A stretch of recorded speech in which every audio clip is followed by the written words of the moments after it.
Kwa hiyo yani so unashushia Pepsi hapo fresh. Kuna biashara zingine of course nilifanya kwa mfano kama karanga.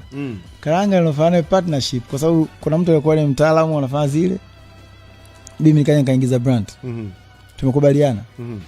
Wakati tunaanza yeye alikuwa hakujua mimi na impact kiasi gani. Anahisi tu lakini haamini sana. Na mwe bana wewe hakikisha tu tuna production ya kutosha na distribution ya kutosha. La sivyo hii biashara itabasti.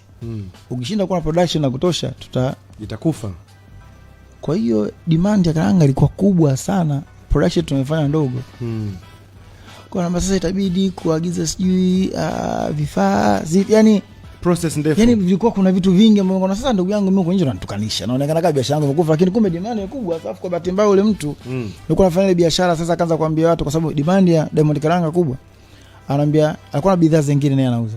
Kwa ukitaka Diamond Karanga nunua bidhaa zake zingine ndo akuuzie. Yani sasa imekuwa ni mtu unavouziwa ni kama issue yani ina mkakati fulani. Lakini katika biashara hizi tofauti ambazo nimezifanya zimenifundisha kwamba wakati mwingine bora yani kuwa makini sana kwenye partners unaokubaliana nao. Watu wale unaweza kufanya biashara mtu akakwambia, "Hey, biashara yako mtu fulani." No, sasa unafanya partnership. Yani mimi nafanya shughuli ya muziki.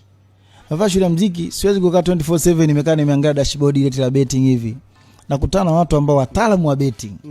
Tunafanya partnership. Wanachukua hisa 50, mnachukua hisa 50, tunakuwa tuna biashara yetu. Ndio. Jukumu langu mimi kupanga strategies na kudele. Ndio. Wao jukumu lao ni kuendesha ile platform kuhakikisha watu wazungumzie watu, unajua hivyo. Kwa biashara zinakuwa zina partnerships za tofauti. So nimejifunza kwamba